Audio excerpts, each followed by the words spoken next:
Hello friends, అందరికీ నమస్కారము. Friends, greater Hyderabad పరిధిలో పాపం చాలామంది చాలా రోజుల నుంచి డబుల్ బెడ్‌రూమ్ కోసం ఎదురు చూస్తూ ఉన్నారు. సో, ఎవరైతే మనకి గ్రేటర్ హైదరాబాద్ పరిధిలో డబుల్ బెడ్‌రూమ్‌కి సంబంధించి L2 లిస్ట్‌లో ఉన్నారో అటువంటి వాళ్ళందరికీ కూడా డబుల్ బెడ్‌రూమ్ పంపిణీ చేయాలని చెప్పేసి ప్రభుత్వం ఆలోచిస్తూ ఉంది. దీనికి ప్రభుత్వం ఒక డేట్ కూడా ఫిక్స్ చేసిందనమాట.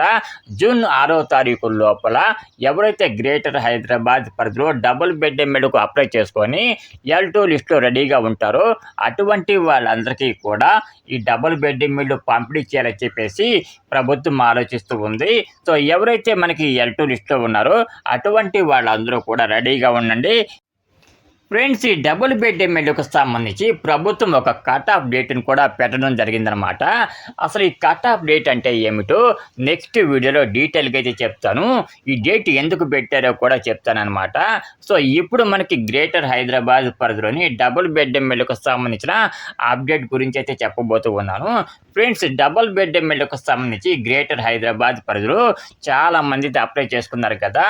ఈ గ్రేటర్ హైదరాబాద్ పరిధిలో మొత్తం ఒక 4 జిల్లాలకు ముందుగా డబుల్ బెడ్‌రూమ్‌లు పంపిణీ చేయాలని చెప్పేసి ప్రభుత్వం ఆలోచిస్తూ ఉంది. మేడ్చల్, మల్కాజ్గిరి, రంగారెడ్డి, సంగారెడ్డి అలాగే హైదరాబాద్ జిల్లా ఈ 4 జిల్లాలకు కూడా జూన్ 6వ తారీఖు లోపల డబుల్ బెడ్‌రూమ్‌లు పంపిణీ చేస్తామని చెప్పేసి ప్రభుత్వం అయితే చెప్తూ ఉందన్నమాట. ఆల్రెడీ దీనికి సంబంధించి ప్రభుత్వం ఒక జీవోను కూడా జారీ చేయడం జరిగింది. సో, ఎవరైతే మనకి గ్రేటర్ హైదరాబాద్ పరిధిలో L2 లిస్ట్‌లో ఉంటారో అటువంటి వాళ్ళందరూ కూడా రెడీగా ఉండండి. సో, ఎప్పుడైనా సరే మీకు ఫోన్ అయితే రావచ్చు.